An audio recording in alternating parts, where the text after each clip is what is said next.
January 9th, 2023. The chair recognizes the gentlewoman from Georgia, Mrs. McBath, for 30 minutes.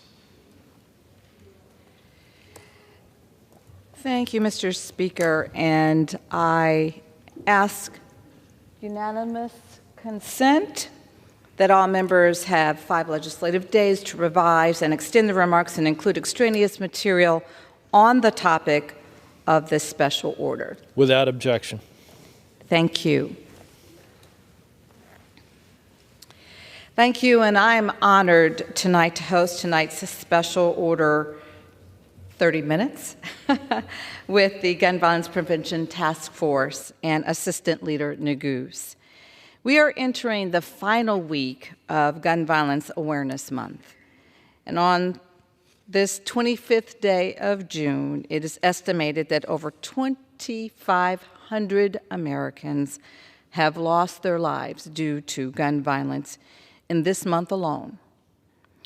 Over 100 people are dying in this country every single day. And back home in my home state of Georgia, I have seen the compounding impact of gun violence in our communities. Earlier this month, there was a shooting at the Peachtree Center Mall where a gunman shot and injured 3 people. Just hours later, a man who was interviewed by local news as a witness to the first shooting went on to commit an act of gun violence himself, hijacking a Gwinnett County bus and fatally shooting a passenger that very same day. I don't know what anybody else thinks, but this epidemic is truly real. I know firsthand the pain of losing a loved one to senseless gun violence. It's been nearly 12 years now since I lost my son Jordan when he was just 17 years old. On Black Friday in 2012, Jordan and his friends, they were simply going out shopping at the mall. They stopped at a convenience store gas station for all of 3.5 minutes because my son Jordan said, "Hey guys, if we're gonna go pick up girls at the mall, you gotta have fresh breath." In those 3.5 minutes, a man pulled up next to the boys in their car, and he started complaining about the loud music that they were playing. He racially profiled them, he called them gangbangers, and he called them thugs. And then he fired 10 shots into the car, killing my only son, and then he simply drove away. He acted as if nothing had ever happened. He went back to his hotel with his girlfriend. They walked their puppy, Charlie. They ordered a pizza, and they made themselves a couple of stiff rum and cokes, and then they simply went to bed. It was only the next morning that they saw on television that a young black male had been killed by 10 bullets at a convenience store gas station. And this man and his girlfriend, they just simply got in their car and they drove 170 miles back to Satellite Beach, Florida. During the trial of my son's killer, I made a promise that I would spend the rest of my life fighting to make sure that no one else ever had to experience the pain and the trauma that not only my family has experienced, but the ever-growing club of people in this country that are succumbing to every single day. Parents who are burying their children who've been taken from this earth far too early. I became an advocate for gun safety. I became a spokesperson for Everytown for Gun Safety in America. And in a district that was once held by Newt Gingrich, I ran for Congress strictly on a platform of gun safety and to save as many lives in this country as I possibly could. And against all those odds, I won. And in the 5 years since I've come to Congress, the House Democratic Caucus has truly become the Gun Safety Caucus. And that truly gives me hope, because I never ever thought I would be here. I never ever thought I would be standing on this floor. I never ever thought I would be here in Congress living out my son's legacy as we pass as many bills as we can to stop more families from feeling the same pain that I felt from losing a child to unnecessary and horrific gun violence in America. It's a testament to leaders like our Gun Violence Prevention Task Force Chairman Mike Thompson that we are able to celebrate these victories, these monumental accomplishments, and the remarkable change that's happened just within the last few years. Today marks 2 years of major gun safety reform with the Bipartisan Safer Communities Law led by our gun sense House Democratic Caucus and President Biden. With parts of my red flag bill, with community intervention funding, and with mental health resources for all 50 states, solutions that the American people overwhelmingly have been crying out for and support. And we're building on that monumental progress every single day with the assault weapons ban and also the introduction of my bipartisan Go Safe Act to keep weapons of war off of the American streets and out of our schools. With the introduction of new legislation and movement forward on discharge petitions to force votes on these very, very important bills, we, the Gun Sense Democratic Caucus, are working to protect the American people every single day. Even if the current majority doesn't want to stand up for the safety of their own constituents and their families, we're committed. We will do that because the American people deserve to live in their communities in this country safely and freely. Tonight, we will hear from the legislators, many of these legislators and some of the most dedicated members on this Hill who are making this kind of progress possible every single day. They do this work day in and day out. Leaders who have elevated the profile of gun violence prevention in the halls of this Congress, and many who championed this issue long before they were ever even considered an elected official. This work takes all of us, and that is why I am so grateful for this evening's speakers that are here with us tonight who will focus on our energy and the work that we've done during Gun Violence Prevention Awareness Month, and hope that we can continue to encourage people to rededicate ourselves to the work of saving lives. I've never been more optimistic about the future of this movement, and that is because of the work that I am blessed and privileged to do with my colleagues in this chamber. Together, truly, we are definitely making a difference. And at this time, Mr. Chair, I'd like to yield the balance of my time to these amazing colleagues, if I may. I'd like to yield 5 minutes to our Assistant Democratic Leader from Colorado, Joe Neguse. Mr. Speaker, first, let me thank my friends and Gun Violence Prevention Task Force leaders, Congresswoman Lucy McBath and Congressman Mike Thompson, for convening us this evening. They both have been unwavering in their dedication to ending the scourge of gun violence in this country. And I want to take a moment in particular to salute and applaud my friend, Representative McBath, whom, as you heard, Mr. Speaker, has shown a remarkable amount of courage, of bravery, of tenacity in converting her anguish, unspeakable, unthinkable anguish, into action to save lives. We couldn't be more proud of her and the work that she has done since she first graced the halls of this august body in making ending gun violence a priority of not just hers, but of this House.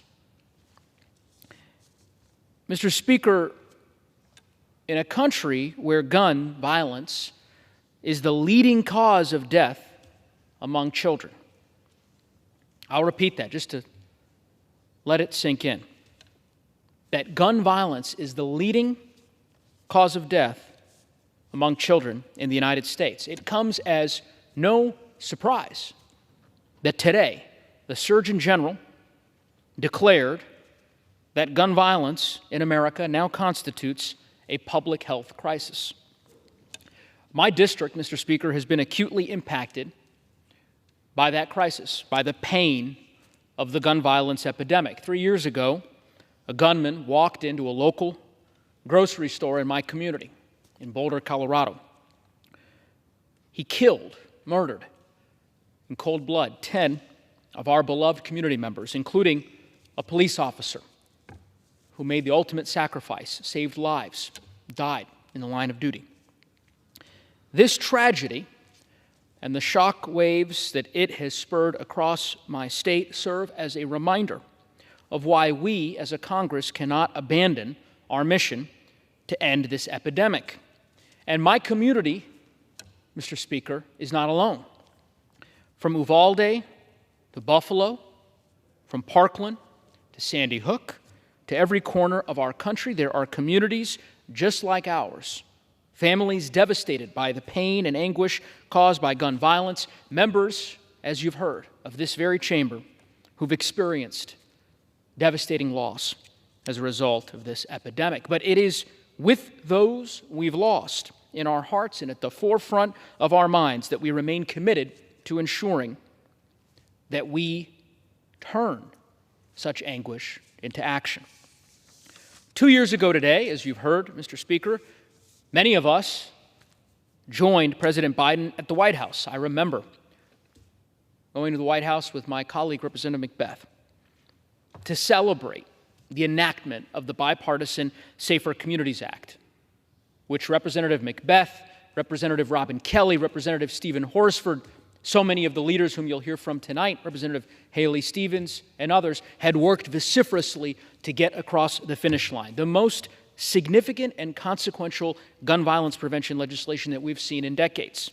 Through this bill, we were able to enact improved and enhanced background checks, protect domestic violence survivors, expand community violence intervention programs, and support improved mental health services across the country. Mr. Speaker, we know that legislating works.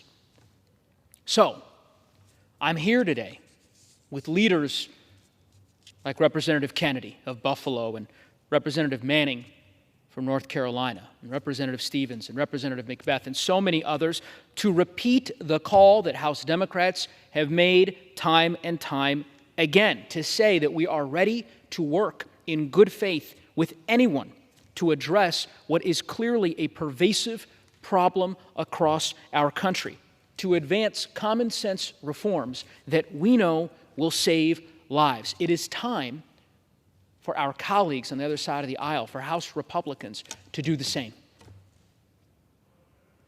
to work with us, because inaction is no longer an option. Again, I thank Representative McBath, I thank Representative Thompson and the Gun Violence Prevention Task Force for their work in addressing our most basic charge as members of this body, which is to keep Americans safe. With that, I yield back.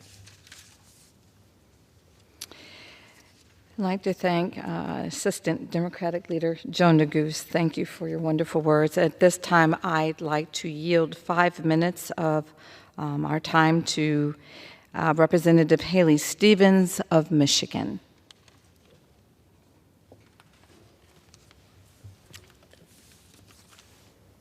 Thank you, Mr. Speaker, and thank you to this chamber that affords the time for this special hour.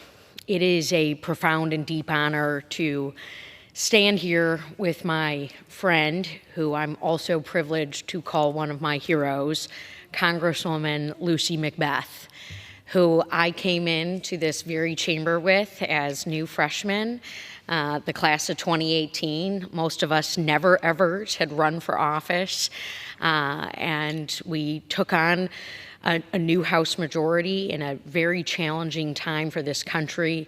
And I have seen her work day in and day out. It doesn't matter if it is Gun Violence Prevention Month.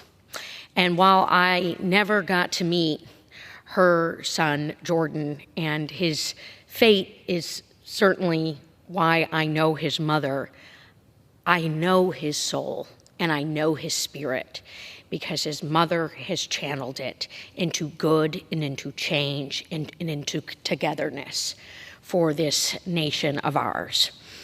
Now, I also stand here as a representative of Michigan, and we are coming out of a very tough week in Oakland County. About 10 days ago, we had a shooting incident at a splash park on a Saturday, the day before Father's Day.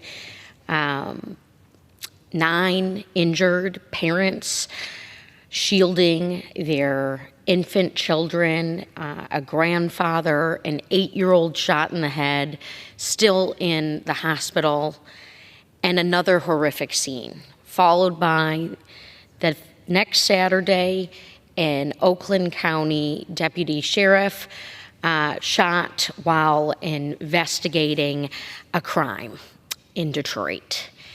And time again, we see these incidences. We see these horrific mass shootings. I have, as a lawmaker and as a policymaker, and someone who has stood by President Biden, who has stood by my colleagues on getting so much done, remain absolutely baffled by these statistics, by these events that just seemingly and uniquely happen in a country where we refuse to change our laws, where we continue on this path of insanity. There is too much pain. There are too many mass shootings. I have, and I invite you all to 2411, my office in Rayburn, outside of my office door, the orange ribbon for every mass shooting that has happened this term in Congress. We are over 800. I remember calling Joe Neguse, Congressman Neguse, when the mass shooting happened in his grocery store in his district. I remember the mass shooting in Buffalo and how personal that has felt. Again, another grocery store. We are arming hate in the United States of America, and we are arming insanity. And so, yes, those of us on this side of the aisle are talking about common sense, and we all have a responsibility to the next generation. You know, our first Gen Z member of Congress, Maxwell Frost, who's been carrying the torch of gun violence prevention through his activism work before he entered this very chamber. So when are we going to double down on passing common sense gun safety legislation? When are we going to say that the right to bear arms is a privilege in the United States of America? Our our U.S. Surgeon General, Dr. Vivek Murthy, just proclaimed gun violence as a public health crisis, and that is what it is. At parties and in grocery stores and in houses of worship. We're in a grand competition on the global stage. I've been so honored this term to work on the U.S. House Selection Committee on competition with the Chinese Communist Party. We need to look ourselves in the face, and we need to show that democracy works, and it works when we pass laws. It works when we regulate. It works when we institute training programs and check-ins and red flag laws. And when our prosecutors prosecute, like our Oakland County prosecutor did in Oakland County, Michigan, the parents who don't do safe storage. Your right is a privilege, and our right to living freely, safely, and peacefully deeply matters, whether it is the month of June, where we say wear orange and stand for gun safety and gun violence prevention. And this is something we can all rally around and do, just as we did 2 years ago, almost on this very day when we passed a bipartisan gun safety law that was a good start, but there is more to do. Because these mass shootings and these shooting deaths of innocent children and people continue to happen in the United States of America. So anyone who walks through the door to my office will see those orange ribbons and is invited into the conversation and the solution making that we need. Thank you, and I reserve. I'd like to thank my friend and colleague from Michigan, Representative Haley Stevens. I'd like to yield at this time 5 minutes of time to Kathy Manning of North Carolina.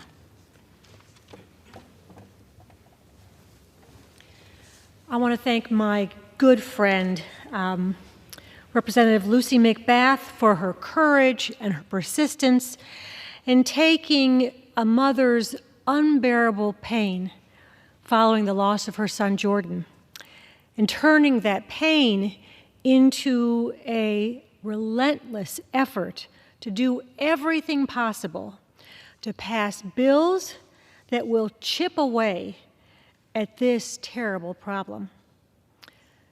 Thankfully, 2 years ago, under President Biden's leadership, we helped pass the Bipartisan Safer Communities Act. It was historic legislation to address gun violence and keep weapons out of dangerous hands. It was a strong step forward, but we can and we must do much, much more. Right now, guns are the leading cause of death for children and teens in the United States. Our Surgeon General just declared the gun violence in this country a public health crisis. And we all know he's right, because every day more than 100 Americans lose their lives to gun violence. As an active member of the Gun Violence Prevention Task Force, I have talked with my colleagues on the other side of the aisle. I have presented them with a list of 10 things we could consider doing together and asked them which of these things would they be willing to work with us on. One of my colleagues from North Carolina said to me, "We don't have a gun problem. We have a mental health problem." Well, there are mental health problems in countries all over the world, but they do not have the same level of gun violence that we have because guns are not as widely available. In my own community, when I meet with local police officers, community leaders, parents, mental health professionals, and educators, they all tell me the same thing. We have got to do more to stop this devastating scourge of gun violence. This is killing our children, our parents.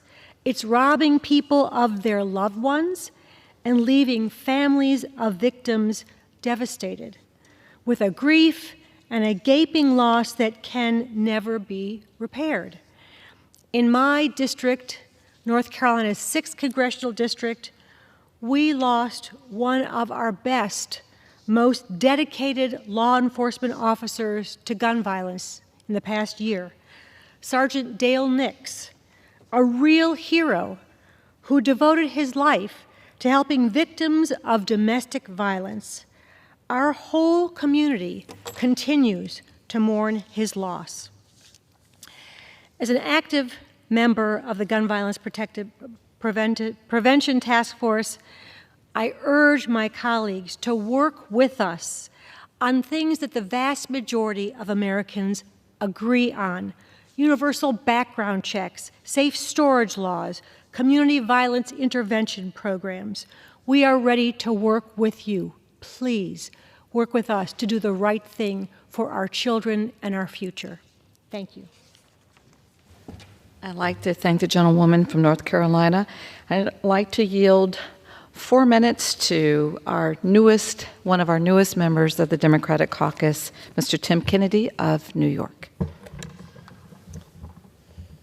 Thank you to Representatives Mike Thompson and Lucy McBath and Assistant Leader Joe Neguse, along with the rest of the Gun Violence Prevention Task Force, for organizing this important special order. I especially want to thank Representative McBath not only for her leadership, but for sharing her extremely personal and heartbreaking story. It is inspiring to see Representative McBath turn her grief into action to help save lives in this country, and I'm honored to stand by her side. Mr. Speaker, gun violence is an epidemic in our country, one that requires a national response. In May 2022, a racist domestic terrorist opened fire in the Tops supermarket on Jefferson Avenue in Buffalo, in the heart of our community, stealing the lives of 10 innocent souls and severely wounding 3 others. And just last Friday, a beautiful 3-year-old boy, Ramon L. Carter, was riding his tricycle when he was struck and killed by a bullet. His older sister, Jemiah Griffin, age 7, was also grazed and hospitalized. Our community has rallied around Ramon and Jemiah's family, but we know that no amount of support can undo the pain and unspeakable anguish that they feel. That same day in Fordyce, Alabama, a gunman opened fire with a shotgun at another grocery store, claiming the lives of 4 people and wounding 9. Including 2 law enforcement officers. Grocery store patrons and employees being slaughtered, children, toddlers being murdered, police being shot. It cannot continue. This week, the U.S. Surgeon General declared gun violence a public health crisis in America. It is the leading cause of death among children and adolescents. The common thread here is clear: guns and the ease in which they can be attained. We can stop this. We can choose another path. In New York, following the Sandy Hook and Tops supermarket shootings, we acted. We put in place strong red flag laws and banned high-capacity magazines and assault rifles. We made it possible to sue gun manufacturers for the damage caused by the weapons they produce that flood our streets. We created new grant programs for law enforcement to implement problem-oriented policing, using tactics like hotspot policing, street outreach, and crime prevention through environmental design, all adding up to a more targeted and effective approach to preventing gun violence. And to address mental health's role in gun violence, we made a record $1 billion investment in mental health services. These actions work.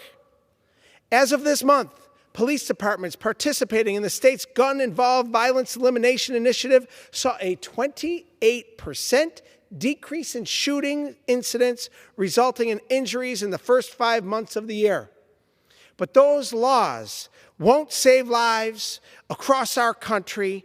They won't stop guns from coming into New York. We need Congress to act. At a time when we have the Supreme Court nitpicking whether a gun with a bump stock is a machine gun, like the one used in Las Vegas to shoot 90 rounds in 10 seconds, we need Congress to act. And when you can't send your kid to school, your loved one to the grocery store, or simply sit outside without fear of gun violence, we need Congress to act. That means universal background checks, reinstating the assault weapons ban, banning bump stocks, military-grade body armor, and high-capacity magazines, repealing the Protection of Lawful Commerce in Arms Act, which gives near blanket civil suit immunity to gun manufacturers. And yes, robustly funding mental health resources. Nobody is coming after the Second Amendment. We're simply trying to save our kids' lives. As a parent and as a community member who's been far too many funerals due to gun violence, I implore my colleagues to work with us to pass these policies and make this country safer. I yield back.